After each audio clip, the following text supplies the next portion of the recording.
There are 90-day fiancé relationships which have been called transactional by fans, and the latest one is the romance between Berk and Ximena Morales, which is now over. The problematic nature of long-distance relationships that feature on 90-Day Fiancé has been discussed plenty of times. Amid the obvious red flags that TLC viewers often spot on the reality show, there are partners who stand out because they seem to be in it for green cards or money. Over the years, many couples have crashed and burned, and some of them, including Mike and Ximena from 90-Day Fiancé, before the 90 days, appear to be doomed from the start. If there's one thing that relationships on 90-Day Fiancé have taught fans, it's how to not act in a relationship. Age gaps are a common feature, and so are cultural barriers. Then, there's the obvious communication gap that has been an issue with stars such as Devin Clegg and Memphis Smith, who have relied on translators to make their already crumbling love lives even worse. Lately, 90-Day Fiancé has been lauded for representation, but even in the newcomer couple of Bilal Haziz and Shayada Sween,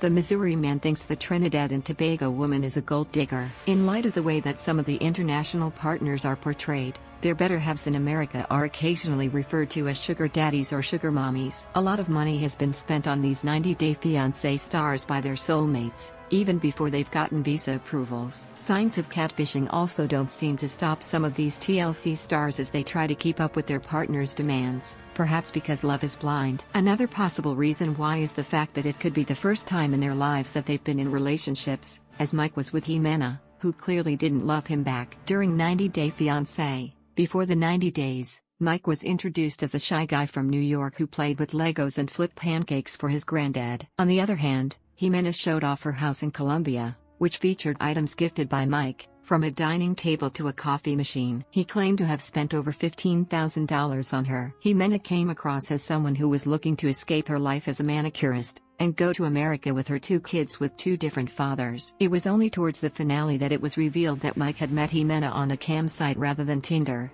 and he'd actually offered to pay her money. When Ximena ended the relationship because of his apparent messiness, it didn't take Mike 2 minutes to ask for all his gifts back. Las Vegas man David claims he's dating a new Ukrainian woman called Olga, but fans will never forget his relationship with the mysterious Lana. David was dating Lana on a website that he financed for 7 years before he met her in person on 90-Day Fiancé. Because Lana had refused to meet David 4 times in the past, she looked like a catfish who was out to scam him, rather than a genuine person. While Lana and David were engaged, during the tell-all, he revealed that they weren't together. As per David, he'd spent probably $250,000 to $300,000 or so on Lana during their relationship. This seems to have been the cumulative cost of David's trips to Ukraine, the gifts and money for Lana, and the fees of the dating website, which charged by the minute. Although Brazilian model Juliana now claims that she was helping Michael and his family out financially during the pandemic, their 90-Day Fiancé storyline was the exact opposite. After meeting Juliana at a yacht party in Croatia,